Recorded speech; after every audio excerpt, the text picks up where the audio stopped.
O Instituto Cidade tem o prazer de conversar com Carina Gouveia, professora de Direito Constitucional na Faculdade de Direito do Recife, na Universidade Federal de Pernambuco, é advogada, estudou pós-doutorado na mesma universidade e estudou o seu doutorado na Estácio de Sá, como também aí fez o seu mestrado.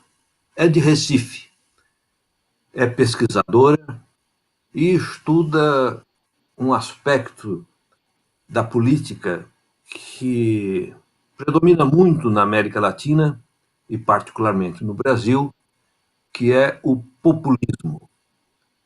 Populismo é a simplificação das coisas, é uma tentativa de reduzir coisas complexas, traduzidas por promessas fáceis de solução.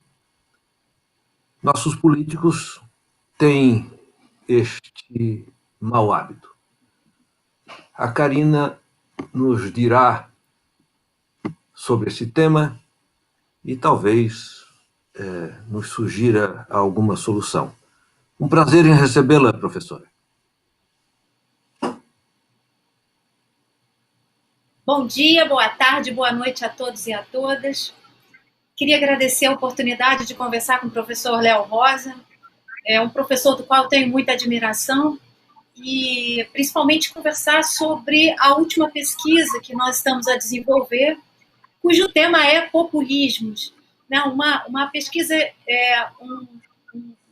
um tema que tem um conceito bastante questionado no campo teórico, que nós estamos tentando atribuir uma definição teórica para tentar entender o que representa, o que significa o movimento populista, a possível instituição de um regime populista e aquilo que se denomina como governança populista. Então, queria dizer que é um grande prazer conversar com vocês sobre a pesquisa e apresentar algumas características, algumas definições, alguns contextos teóricos, para que possamos avançar um pouco num estudo que é mais político do que jurídico e extremamente interessante para o campo do Estado que estamos a viver e que vamos viver pós-pandemia.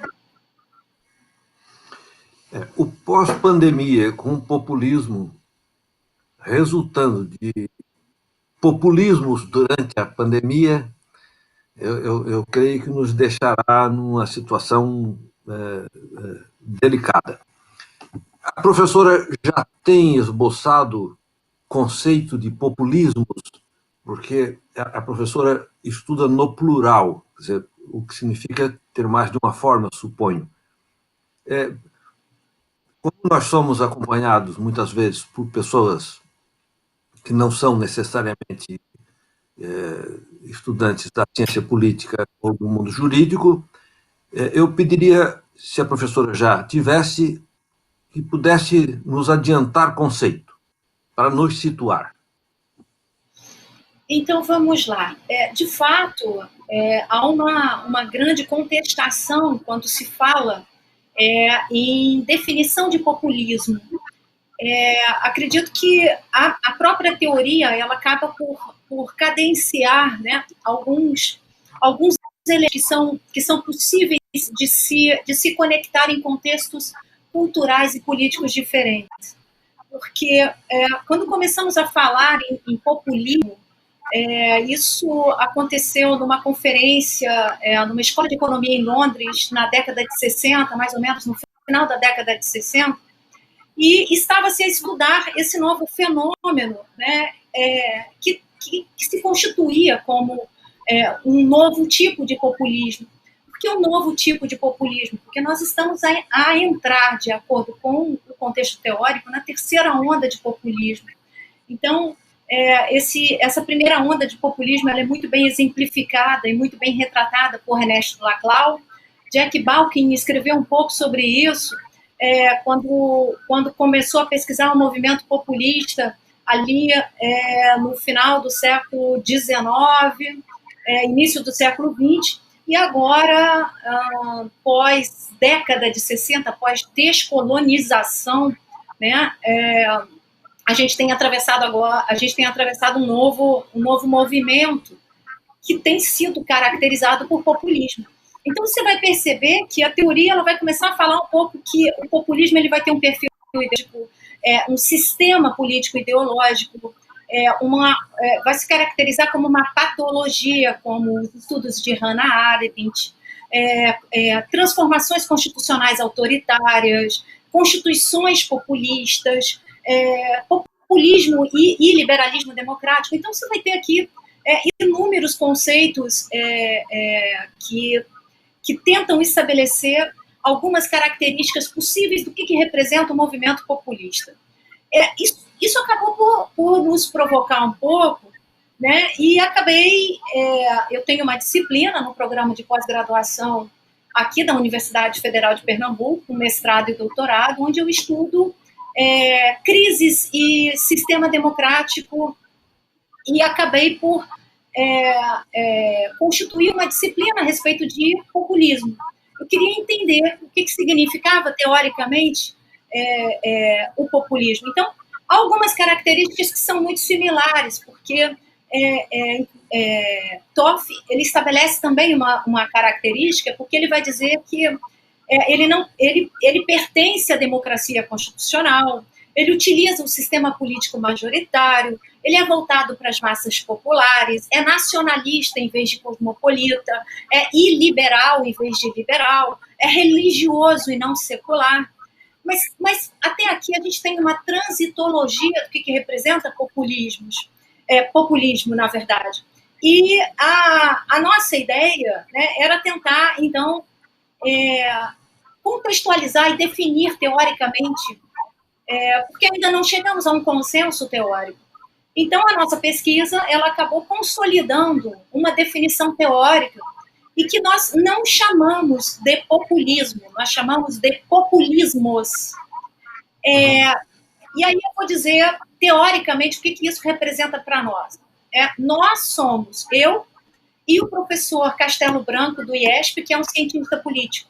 Nós estamos a finalizar uma obra chamada Populismos, e nós, então, começamos a pensar na definição teórica. Então, populismos, na nossa concepção, ela tem uma natureza instrumental.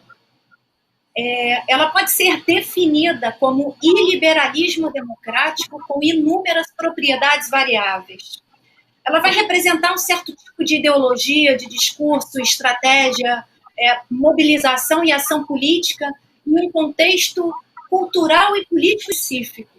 Ela vai se decantar, como ela é instrumental, ela vai se manifestar através de movimentos formais e informais, de forma direta ou indireta, por um líder carismático que representa e conduz uma força anti-establishment, repousando as crenças em suas instituições. Na verdade, ele repousa suas crenças em instituições morais e éticas. E, na verdade, o grande objetivo do líder populista carismático é consolidar e legitimar o regime político e de governança populista, sob o manto da democracia popular e da democracia. E quando eu falo de movimento, quando eu falo que ele tenta consolidar um movimento, a teoria, né, o arcabouço teórico, já nos proporcionou estabelecer algumas propriedades variáveis que representam estes movimentos, tanto direto quanto indireto, formais quanto informais.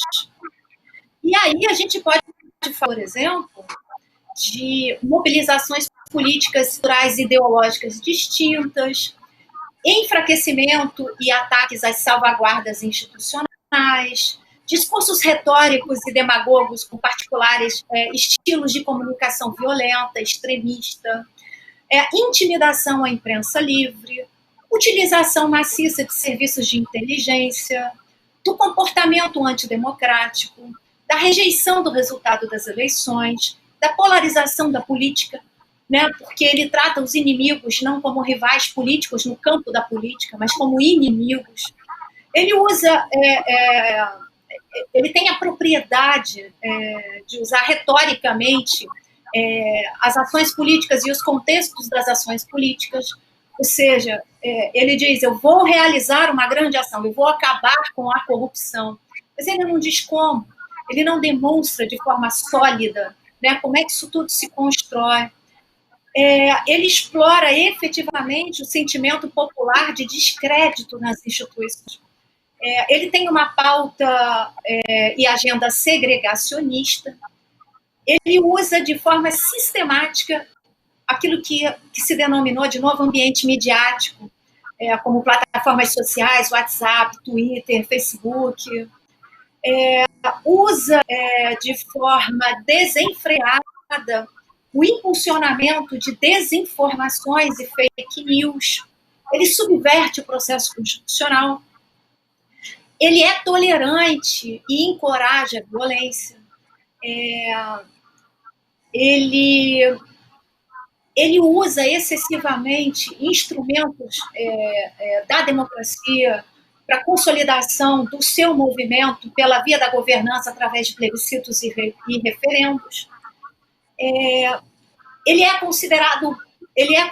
se considera um grande líder messiânico, né, aquele que vai salvar a pátria, porque ele não se diz político. Na verdade, por que ele não se diz político? Porque há uma grande descredibilização popular nas instituições democráticas e no sistema democrático, né? Nós estamos a vivenciar graves crises, e uma delas é a crise do sistema democrático. Então, uma das coisas uma das percepções dessas propriedades é que ele não se diz político. Então, ele é um salvador da pátria, um líder messiânico, e que muitas das vezes utiliza do moralismo político e religioso, né, para consolidar o seu discurso demagogo e carismático. Mas eu penso que o pior problema, né, a pior manifestação do líder populista no intuito de consolidar o regime populista ou a governança populista é a militarização da política. A militarização da política é um dos grandes problemas, né, contado na governança democrática, porque ele já leva a um caminho para o totalitarismo, para o regime totalitário, para um regime autoritário. Porque não há que se confundir regimes populistas e regimes autoritários, mas há uma linha muito tênue entre o regime populista e o regime autoritário. E quando você militariza a política, isso acaba por comprometer, por agravar ainda mais a crise do sistema democrático, do Estado de Direito e da democracia. Eu queria interromper para fazer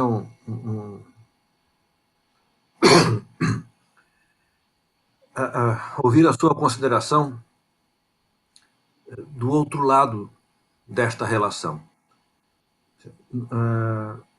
A questão da recepção da fala populista. O povo. Né? Nós podemos dizer que há um povo populista ou à espera de um populista. Sim, o populista retórico. Grande eloquência, pouco conteúdo. Há um povo que gosta disso. O populista é autoritário, ele manda, muitas vezes vazio de conteúdo, mas violento na fala. Novamente, o povo gosta disso, ele faz promessas fáceis para problemas complexos. E a solução que ele dá é fácil de entender, a implementação desta solução é praticamente impossível. Por que motivo o povo, sobretudo o povo da América Latina, e particularmente o povo brasileiro, segue o populista? Aí eu me lembro que talvez tenha motivo. já lhe devolvo a palavra. O grande avanço de ganhos populares na Argentina foi com Perón, sempre acusado de populismo. Os grandes ganhos populares brasileiros, eu diria que quase verdadeiramente ganhos civilizatórios, foram com Vargas, Getúlio Vargas, também acusado de populismo.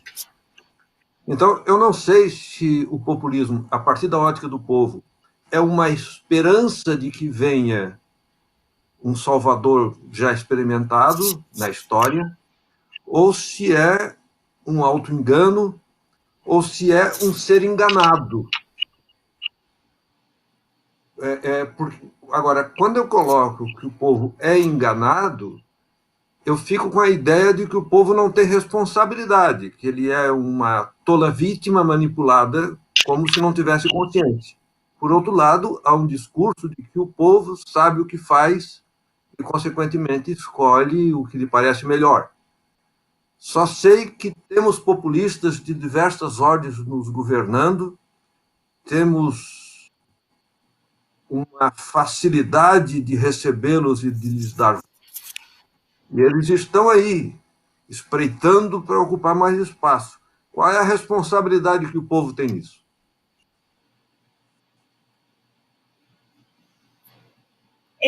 Você fez uma pergunta complexa, uma pergunta interessante demais, mas extremamente complexa.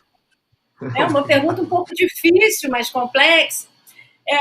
Mas eu vou tentar chegar lá. Né? Vamos tentar chegar um pouco nisso juntos e depois vamos conversar um pouquinho sobre, vamos voltar um pouco no tempo e tentar conversar um pouquinho com Platão.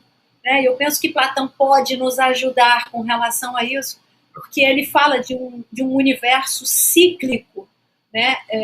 De regimes de poder, principalmente porque ele afirma que todos os governos são tendentes à corrupção, que os homens eles são imperfeitos e não atingiram a contemplação do bem. E aí a gente já pode pensar, não é só na contemplação do bem, mas é do bem comum. Então esse é um primeiro ponto. Por que os homens não atingiram a contemplação do bem comum? Principalmente por causa da corrupção. Eu penso que existem duas questões diferentes que precisamos conversar na complexa pergunta que me fizestes, caro professor. A primeira delas é que nós precisamos fazer uma grande distinção, né? E é importante que se faça uma distinção entre líder populista e líder popular. Quando nós falamos em líder populista, nós já estamos a pensar naquele líder que já está pensando em cooptar a grande massa desacreditada do sistema e que, pela força da sua demagogia e do seu carisma, ele vai conseguir cooptar. Né? Nós estamos a falar daquela população desacreditada do sistema, das instituições, cansada da corrupção, da desigualdade, do nível de desemprego e etc. Por outro, temos grandes movimentos na história global, né? Quando falamos em líderes populares e não populistas. Líderes populares, aqueles que enfrentaram, né, a hegemonia do poder, aqueles que foram antagônicos à hegemonia do poder, juntamente com uma resistência popular para tentar estabelecer um outro nível de governança. Como, por exemplo, eu tenho um dos líderes populares que mais me chama a atenção é o Nelson Mandela. Nelson Mandela, um líder populista, que lutou contra o apartheid na África do Sul, 43 anos de apartheid, que cooptou uma grande massa, mas com o objetivo de resistir, né, ao grande flagelo e à grande autoridade governamental. E quando a gente fala de líder populista, a gente já está falando de um líder que não pretende instituir aqui resistências ou grandes reformas políticas e sociais no próprio sistema. O que ele pretende é instituir uma forma de governança própria que é solipsista, que é unilateral, a partir da batuta do povo desacreditado. Eu penso que o povo, aquilo que se define, né, como um dos direitos humanos mais bonitos e mais incríveis que nós temos, que é o direito à resistência. O direito à resistência, ele dá legitimidade para o povo interpelar aquela Constituição ou aquele governo quando esse governo não mais atende às necessidades de contestações populares.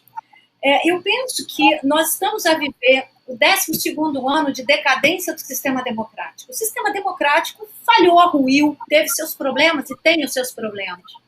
Então, nós pensamos em problemas que são de ordem econômica, social, política.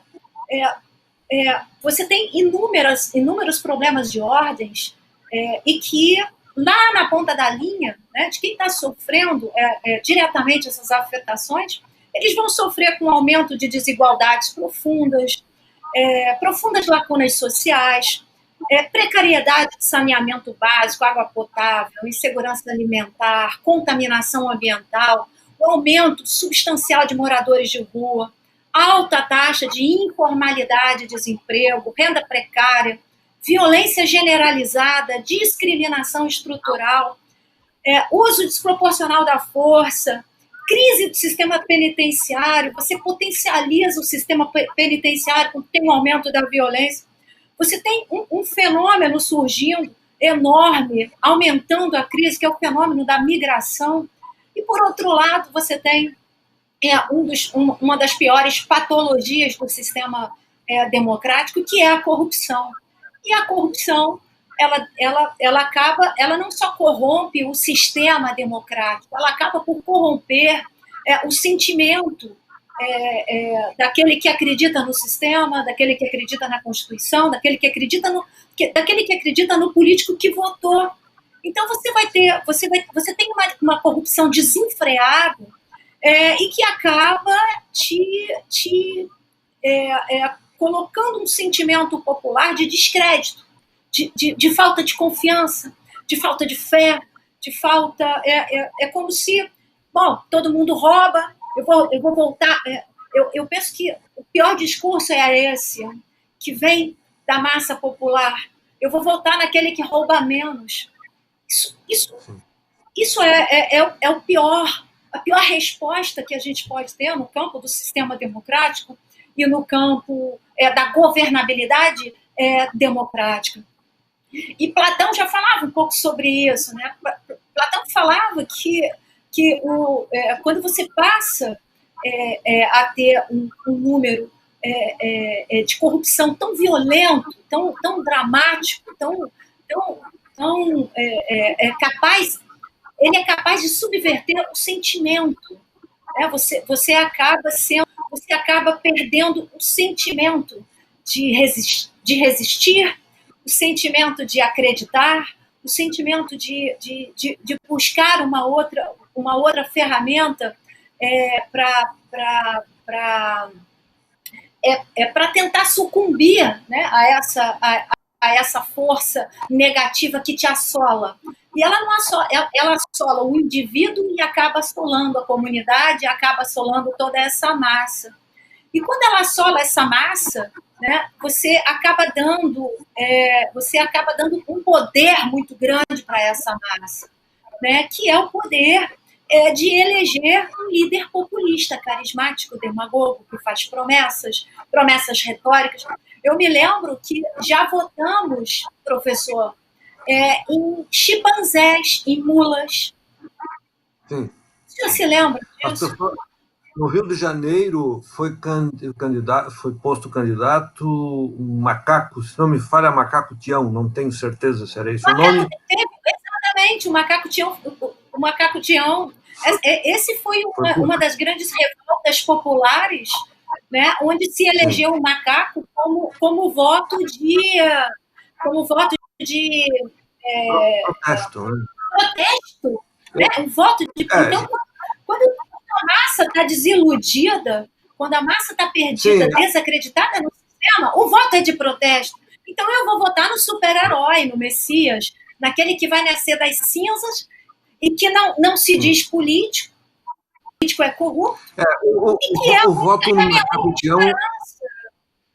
é um voto de descrédito, né, de esgotamento. Exatamente. Eu queria fazer duas perguntas que me parecem importantes. Uma delas é o seguinte: há uma ideia de que o demagogo é o outro, de que o fascista é o outro, de que o ladrão é o outro. Aí, quando certas pessoas são apanhadas roubando, mentindo, ela diz: não, eu sou demagogo, mas a política brasileira também é. Eu roubei, mas os outros também roubam. Sempre se roubou na história do Brasil. O sistema me persegue como ladrão, mas perdoa a ladroagem do outro. Quer dizer, os últimos anos de história do Brasil, eu acredito, eu leio que o povo tentou votar mais à esquerda. Nós tivemos presença forte de líderes contrários ao sistema de cada época. Houve votações significativas contra a ditadura, houve significativas votações contra uma direita mais antiga. Houve esforços populares de votar para a esquerda. E a esquerda fez bolha de consumo, o que é uma forma de populismo econômico. A esquerda roubou organizadamente, sem sombra de dúvida, o que gerou um descrédito. Por isso que eu digo, qual é a culpa da esquerda se a direita também roubava? Não, a culpa da esquerda é ter gerado o descrédito na esquerda, fazendo com que o povo leia a coisa do modo tanto faz. Votamos neste, roubou como o outro roubava, então não temos em quem votar. E aí caíram neste salvador da pátria que nos governa. A senhora aceitaria responder sobre o governo vigente? Já tem uma opinião formada sobre o bolsonarismo? Antes de falar um pouco sobre o atual governo, eu penso que seria importante conversar um pouco sobre esse descrédito da população e sobre também claro. Esse discurso popular que fala ele rouba, eu também roubo, mas eu roubo menos. Eu penso que meu roubo é mais interessante. Legal, né? O meu roubo é inofensivo, o meu roubo não afeta milhões de pessoas que estão a sobreviver na nossa família. Como você tem o Gessé, eu esqueci o sobrenome, um sociólogo importante, um pensador ilustrado mesmo, e ele justifica todo o roubo do governo ao qual ele pertenceu, o Gessé de Souza, dizendo que roubar mesmo... Muito bom, ele é muito interessante. Sim, mas ele acusa que roubo grave é o do sistema econômico que se apropria de mais renda. Sim, o sistema econômico, o sistema bancário se apropria desavergonhadamente da renda brasileira, sem dúvida. Sim, mas não, sim. Este roubo não foi o que desmoralizou a política, não foi esse roubo que desmoralizou a ideia de democracia, não foi esse roubo que desmoralizou a ideia de sair pela esquerda, né? Então, eu estou pegando esse gancho porque eu acho um momento importante. Não é verdade que certos roubos sejam justificáveis ou menos graves. Eles são diferentes. Agora, claro, o fato de ser diferente não lhe dá menos gravidade. Não, claro, claro. É importante dizer, né, dentro desse contexto, que não existe populismo. O populismo ele se manifesta tanto no governo de direita quanto de esquerda. Aqui a gente não está estabelecendo uma unidade uníssona, né, ideológica para manifestação de populismos. Mas, por outro lado, eu penso que é extremamente importante, primeiro, que é consolidar o sentido de pertencimento da população, do povo. O povo não se sente pertencente ao Estado, ele não se sente pertencente às políticas governamentais, ele não participa das políticas governamentais. Primeiro que ele não participa porque ele não tem a oportunidade. Segundo, que há uma crescente falta de educação constitucional, né? Eu penso que a educação constitucional é uma educação extremamente importante para atribuir esse sentimento de pertencimento ao povo. E Gargarella é um pesquisador interessantíssimo que aposta no sistema deliberativo. Ele diz o seguinte: a gente precisa abrir mais caminhos para que a população possa decidir, porque quando você faz parte das escolhas, você se sente integrado. O grande problema é que a população... Exatamente. O grande problema, mesmo que você perca, mesmo que a sua decisão, mesmo que a sua escolha não seja aquela que será implementada, mas você participou, você teve a oportunidade de ser ouvido. Eu penso que existe uma pesquisa interessantíssima na Irlanda que trata daquilo que se chama de mini públios deliberativo. Mini públios deliberativo é capaz de convocar a população, grupos minoritários, vulneráveis, a projetos de leis participativas e ações governamentais participativas para que você possa se fazer ouvir, ou para que você possa construir de forma conjunta políticas e ações políticas afirmativas. Então, eu penso que apostar no sentido de pertencimento popular e integrar a população ao sistema deliberativo e participativo seria uma boa resposta. E o professor perguntou se eu já tinha percebido se estamos a vivenciar um governo populista. Sim, estamos a vivenciar um governo populista. A minha pesquisa e a pesquisa do Pedro, nós definimos, nós conceituamos populismo e apresentamos um estudo de caso aplicado. Nesse estudo de caso aplicado, a gente pegou alguns indicadores primários de TOF e contextualizamos no atual governo.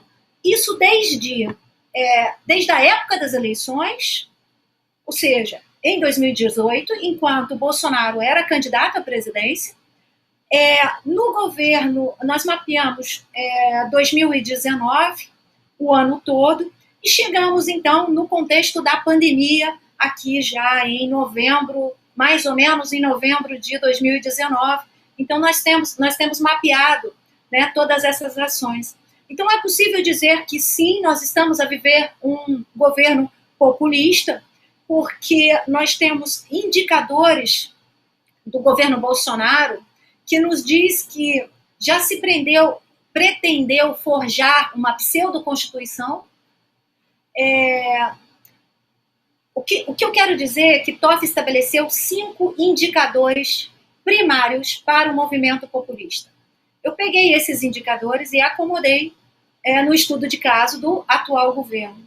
Esses indicadores são a forja de uma pseudo-constituição, a mantença de um equilíbrio institucional de fachada, a quebra das tradições democráticas brasileiras, a construção de um hiperexecutivo, apostando aí, como se diz, a ampliação das suas próprias competências pela via de decretos e medidas provisórias, e restrições impostas aos direitos fundamentais. No segundo momento, a gente está contextualizando as propriedades variáveis de populismos no governo Bolsonaro. E nós já temos mapeado 4 propriedades importantes: o uso do moralismo político e religioso, o uso do impulsionamento desenfreado de desinformações e fake news, da polarização da política e da militarização da política. Então, sim, posso afirmar com absoluta propriedade, aplicando a teoria, que estamos a viver um governo populista. Perfeito, concordo. Eu penso que nós estamos numa espécie de populismo forte e que usa, como outros já usaram, mas esse usa com muita competência, a questão religiosa. A religião e este governo fazem um ponto de liga porque está no imaginário popular de maneira muito forte, então é alcançado com muita eficiência. Bem, eu preciso encerrar, agradecer e pedir que todos os que nos ouvem, nos veem, que nos ajude a divulgar o Instituto Cidade. Nós pretendemos ser um lugar que faça conversas institucionais, conversas que pensem o Brasil, que tentem encaminhar soluções, e precisamos de mais inscritos no YouTube e precisamos de mais divulgação. E aceitamos a ajuda de quem nos possa dá-la. Professora, uma última colocação, com cuja resposta eu peço também que a senhora faça a sua despedida. O Brasil é o único país do mundo, a Finlândia também era assim, já há muito tempo não é. É o único país do mundo que vota em pessoas. Ela não vota em instituições, ela não vota em lista, ela não vota em partido. E, consequentemente, nós temos cada vez mais compromissos pessoais e cada parlamentar acaba sendo um partido, na medida em que ele tem uma condição própria de estar lá, e não uma condição institucional pela qual ele transitou e alcançou o cargo de parlamentar. Eu gostaria que a senhora avaliasse essa questão, se isso também se agrega ao populismo, esta personalização da política, esta fulanização da relação entre eleitor e eleito.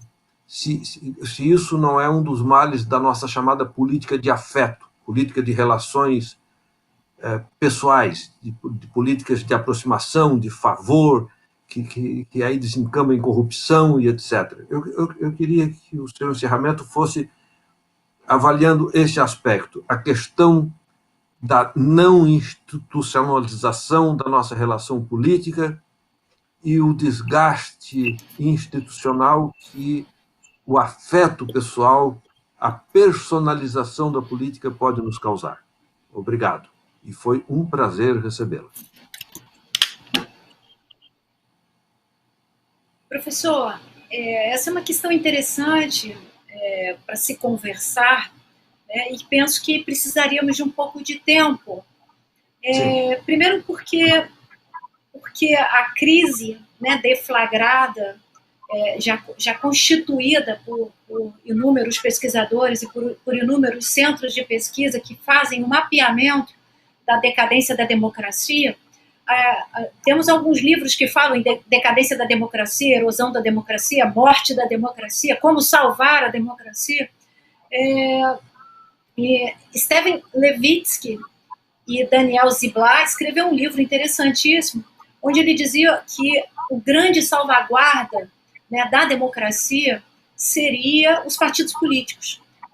Os partidos políticos seriam os salvaguardas das instituições, justamente porque se eles percebessem que aquele candidato estava desalinhado com as suas próprias ideologias, ele deveria barrar a sua própria candidatura. O grande problema é que nós estamos a vivenciar também a crise dos partidos políticos. Os partidos políticos acabaram por se perder nessa imensidão, né, de estrutura e do pluralismo político, onde não se aposta mais na ideologia partidária, no estatuto partidário. Por vezes, o candidato ele nem conhece o estatuto, não sabe quais são as regras do jogo, o que acontece.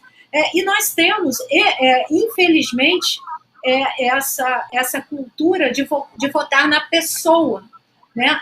E, na verdade, nós já sabemos que, constitucionalmente, é o partido, tanto que é o partido que representa o candidato, tanto que você precisa estar filiado a um partido político. Obviamente que o movimento democrático ele tem avançado e que tem permitido candidaturas avulsas, candidaturas coletivas, mas você apresenta uma ideologia, você apresenta um plano, você apresenta, né, uma forma de materializar as suas ações.